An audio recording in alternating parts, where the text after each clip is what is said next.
What up, Timmy's here. Now, here is my throwback segment where I talk about the films that turns 10, 20, 30, and 40 this week. Alright, the films celebrating their 10th anniversary. We got the Purge sequel, The Purge Anarchy. Now, this was actually a follow up to 2013's The Purge, and they were really trying to, pretty much pull a paranormal activity where they release a Purge movie each year. So, of course, we got had Purge Anarchy. The following, we had The Purge Election Year, which is probably my favorite out of the bunch, to be honest. Yeah. We also had like the first Purge, and the fifth one, which I forgot the. That's probably my least favorite. There was still talks about another Purge movie, but they've been talking about that for a while. But anyway, now this is a Purge movie that had Frank Grillo starring.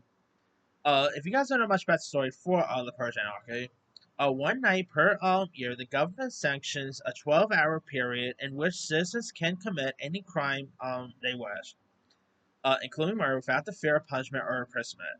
Leo, who's a surgeon who lost his son, plans a vigilante mission of revenge during the mayhem. However, instead of the death-dealing Avenger, he becomes an unexpected protector for four innocent strangers who needs his help. And the Purge Anarchy is a lot of fun. It definitely has more action than straight up horror. Like, that's the thing about the couple of Purge movies. They really rely more on the action than just straight up horror, which I think was interesting there.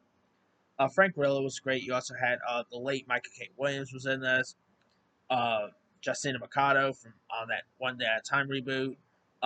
Lakeith Stanfield. This was actually like his earliest film he did before he became bigger with stuff like Get Out, Haunted Mansion, and stuff. And he was really solid in this film. It also was pretty violent, pretty entertaining. I mean, if you guys have not seen The Persian Arcade, definitely give that one a go. Alright, also turning 10, we got Sex Tape. Now, this is directed by Jay Kasdan, who's directed other films such as Bad Teacher, the recent Jumanji films, and this film stars Cameron Diaz, one of her last films before she retired.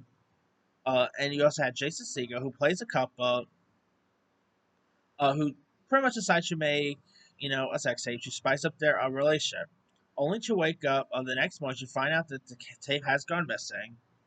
And you also had Rob Lowe, who was like very drugged out in this film.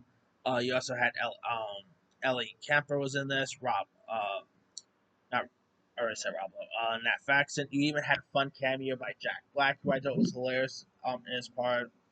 Of course, Cameron Diaz and Jason Segel worked with the director before on Bad Teacher, which I love Bad Teacher.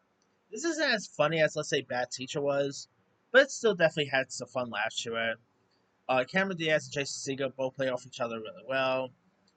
It definitely had some fun entertainment values. I mean, if you guys have not really seen Sex Tape, definitely give that one a go. Alright, also turning 10, we got Planes, Fire, and Rescue, which is a follow-up to Planes that got released a year prior. Now, this is technically like a spin-off, if you will, of the Cars franchise, which is still always interesting because, Pixar, like, this movie's not even under the Pixar banner or anything. And if you guys don't know much about Planes, Fire, and Rescue, it's where, like, Dusty Crophopper, voiced by Dan Cook in a kids movie, just wrap your heads around that one, is assigned to become a wildland firefighting plane after he learns that his engine's gearbox is damaged. And I'm not gonna sugarcoat the Planes movies. They are for me. I mean, the Cars movies I think are like Pixar's my least favorite Pixar movies, but the Plane movies just, yeah, they're not that good. They're not really all that as popular as, let's say, the Cars films is. I mean, if you ever see like go to Disneyland or even see pictures of Disneyland, you always see rides catered towards cars, not planes. So that of course that's something. All right. Also turning 10, we got Zach Braff's crowdfunded film, Wish I Was Here. That was like the year of crowdfunding, by the way. Because of course, 2014 saw the release of Veronica Mars, which was also crowdfunding on. Uh, we got that crowdfunding site. But then, of course, Zach Braff actually did his own crowdfunding film, which was "Wish I Was Here." You also had Joey King, Josh Gad, Donna Faison, Jim Parsons, Kate Hudson. and it's where like Aiden Bloom, played by Zach Braff, a struggling actor who lives in LA with his wife, played by Kate Hudson, and two children, Grace and Tucker. Up until now, Aiden's father, Gabe, played by Manny Matika, has been paying for their children's schooling, but he is now gravely ill. Thus, Aiden attempts to homeschool his offsprings, and his chaotic curriculum, leads to some surprising self-discoveries for his family. Now, Zach Braff, of course, has directed before. This was actually his 10-year follow-up to 2004's Garden State, which Garden State is still the better film. He will also do that Michael Caine, Morgan Freeman film called Going in Style, which was pretty fun. And he last did that Good Person movie with Florence Pugh last year. So he has some other, like, he's actually a pretty solid filmmaker. And he was also pretty good as the lead in this. Joey King was pretty decent. Definitely has a pretty charm to it. A really film about fatherhood. It's a really nice little film if you guys haven't seen it. Alright.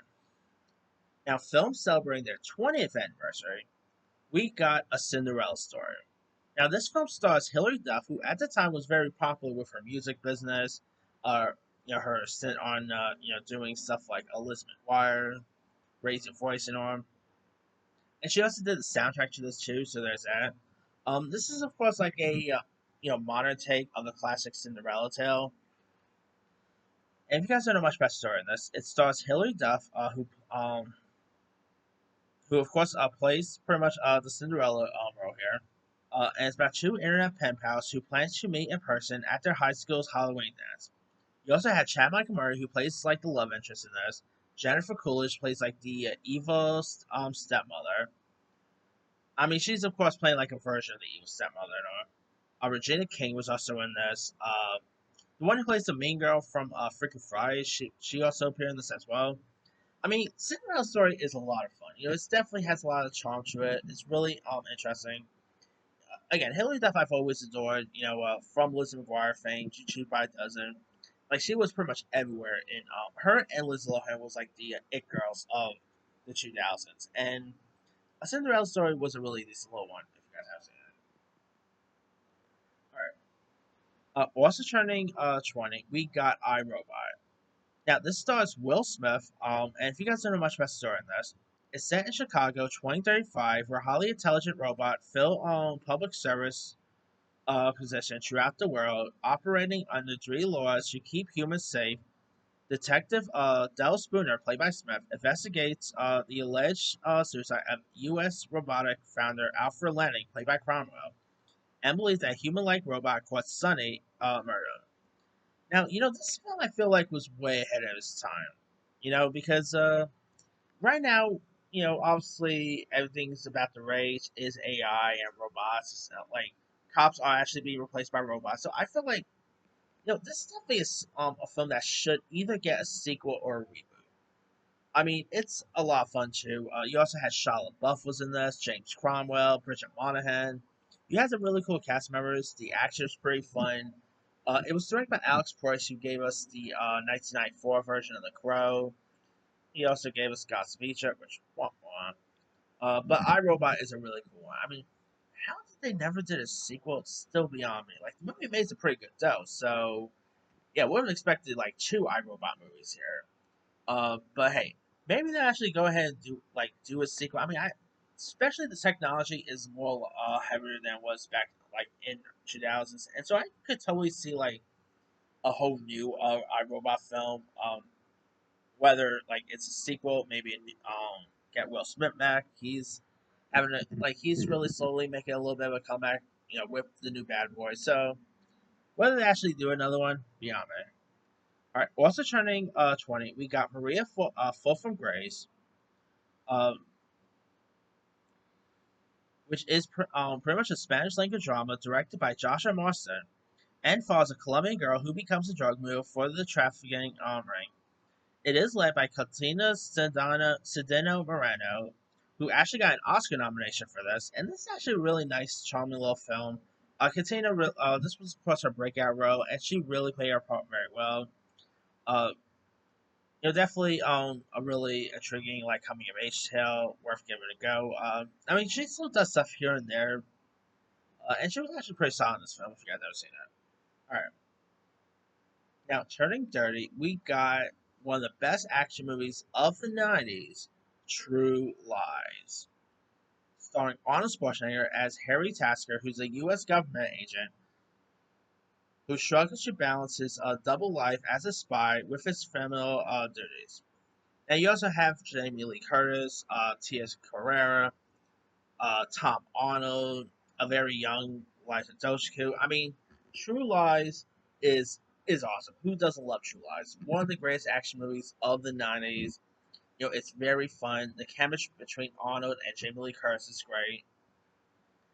Directed by James Cameron. I mean, talk about a really fun film worth checking out here. You know, if you guys never really seen True Lies, do yourself a favor, go watch it. Of course, I believe after this, James Cameron will also give us Titanic. So talk about cool turnaround, right? And of course, after Titanic, he would give us Avatar. So I would love to see James Cameron go back to do another action movie like True Lies, but he's busy with the next like 100th the next Avatar film. So all right, now turn. All right, now also turning 30, we got, I kid you not, this is the literal title, Spanking the Monkey. Where a bright young student, Raymond Abeli, played by Jeremy Davis, who also played like the dad in the Black Phone. So this was like his earliest team-based film. But he's forced to sidetrack an important medical internship because his mother, Susan, played by Roberta Watson, is recovering from a broken leg. When he isn't tasked with the most mundane aspect of Susan's recuperation, Raymond finds distraction in a neighborhood girl, Tony Pack, played by Carla Gallo, who you might remember from the Neighbors movies. She played like one of Seth Rogen and Rose Burns' best friends there, who was like married to Ike Barinholtz. So this was actually her breakout role. And Susan also relies on her son for both physical and emotional needs. Now, Spanking the Monkey, if you guys don't know, is actually directed by David O. Russell. This was actually his first film, believe it or not. And of course, David O. Russell, which he's a little prominent now. But he has directed stuff like American Hustle, Civil Linings Playbook, Joy, Amsterdam, maybe his worst film, I Heart Huckabees he's did. Like, despite him, let's say, being too problematic nowadays, he's, take that aside, he's still a terrific filmmaker, and this is actually a really nice little film if you guys haven't seen it. Alright. Now, also turning dirty, we got Angels in the Outfield. Now, this was actually Joseph Gordon-Levitt's, I believe this was actually his first film, if I'm not mistaken. Of course, Joseph Gordon-Levitt would go on to do stuff like 50-50. You know, he was just in Beverly Hills Cop X F. This time around, you got foster kid Roger, played by Joseph Gordon-Levitt, who loves the Anaheim Angels, even though they're the worst team in the major leagues. His estranged dad promises to reunite the family if the Angels make it to the World Series. Roger decides to ask for some divine help and prays that his favorite team will turn things around. A real angel, played by Christopher Lloyd, shows up in response to Roger's prayers, and Alum's hopeless coach, played by Danny Glover, is shocked to see his team on a winning streak. You also had the likes of Adrian Brody, Matthew McConaughey, Dermot Mulroney. You definitely tell this they were trying to pull like a Field of Dreams here. It definitely has a little bit of a Field of Dreams vibe and on. Oh yeah, this was actually what really made one of the things that really made Joseph Gordon-Levitt a star. Of course, he will also star in Dirt Rock from the Sun, and he was actually pretty solid in this. Christopher Lloyd's great. Really decent little baseball film if you guys have seen that. All right. Now, films celebrating their 40th anniversary. We of course got Revenge of the Nerds, one of the most iconic comedies of the 40s. This is, of course, directed by Jeff Canoe and stars the likes of Robert Carradine, Anthony Edwards, Ted McGlinday, Bernie Casey, and chronicles a group of nerds at a fictional Adams College trying to stop the ongoing harassment of jock fraternity Alpha Betas and his sister sorority Pi Delta Pi. Revenge of the Nerds, now, you could really skip the sequels. Revenge of the Nerds 2 is not so bad, So there's some other sequels that's not so good. But Revenge of the Nerds, let's be real. This is a comedy that would not really get made today. I mean, some of the humor in this is very risque, and it's actually a lot of fun. You know, definitely one of the most iconic comedies of the '80s. Um, who doesn't love a good nerd-based comedy? And this one definitely is up my alley. This was pretty much, let's say, Big Bang Theory before Big Bang Theory came. You know, so yeah, if you guys never really seen Revenge of the Nerds, definitely give that one a go. Although Second Fun actually been trying to get a reboot off the ground. I wonder if that's still ever happening or not. But all right, what's returning 40? We got the Neverending Story. Of course, you know, pretty much based on a very popular fantasy novel directed by Wolfgang Peterson. And if you guys don't know much about the Neverending Story, it follows a boy who finds a magical book that tells a young warrior who is given the task of stopping the nothing, a dark force from engulfing the wonderful world of Fantasia.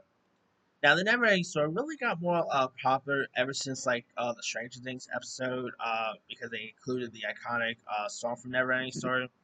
Now they are set to do a reboot of this, which I know people are poo-pooing about, but to be honest, I think a Neverending Story retelling in today's world could definitely be interesting. But yeah, it's like obviously that iconic dragon. It's such a really cool fantasy '80s film worth checking out. Iconic soundtrack. I mean, yeah, if you guys never seen the Neverending Story, you're missing out there. Also turning 40, we got Best Defense. Now this movie starred Dudley Moore along with Eddie Murphy, and it follows the lives of two different characters who never interact. One of the two subplots involves an engineer who tries to develop a gyroscope of for his own tanks and eventually uses uh, design plans of a murdered competitor. The other subplot involves a tank commander who accidentally wanders into a war zone while trying to navigate a poorly designed tank. Now, despite the chemistry between Dudley and Moore, who of course you might know from not to be confused with PBS author, but the author from like the 1970s. Of course, he did the movie 10. I mean, Dudley Moore was so iconic in his own right, and his chemistry with Eddie Murphy in this was pretty fun. That aside, Eddie Murphy did a lot of great stuff in the '80s, whether you talk about 48 Hours, Beverly Hills Cop. Sad to say, this was not his best effort. I mean, it's not as bad as most of his modern stuff, like you know, Norbit or Blue Nash, but it's still not so good. Again, despite the chemistry between Murphy and Moore, nothing about this is very memorable or all that popular. So, all right. Also turning 40, we got Electric Dreams, which technically which was actually directed by Steve Barron, who also gave us the movie Coneheads. And I believe he gave us Teenage Mutant Ninja Turtles from the 1990s. And if you guys don't know much about the story in this, uh, a young man buys an estate of art computer that develops thoughts and emotions and begins to turn its affection towards the man's attractive female neighbor. You also had the likes of Maxwell Cofield, Bud Cort, Virginia Madsen. And they actually technically did do a. This is actually based on a story by Phil K. Dick, and it actually got turned into a series on Amazon a couple years ago. The film version is not so bad. Definitely a movie that was way ahead of its time. Uh, it is very intriguing. Some really cool sci-fi elements and all. Really decent film if you guys haven't seen it. But that's pretty much it there. Let me lead you guys. Which of these films stand out to you the most? To me, the 10-year one is actually going to go to the Purge Anarchy. The 20-year one is going to go to either I like Cinderella Story. I'd probably say I Robot. That's definitely the better one on that one. The 30-year one, I'm going to go with True Lies. And the 40-year one, sorry, Never Ending Story, but I'm going with Revenge of the Nerds. Anyway, drop comments below. Don't forget to like, subscribe, hit that bell for notifications. This is Henry Signer.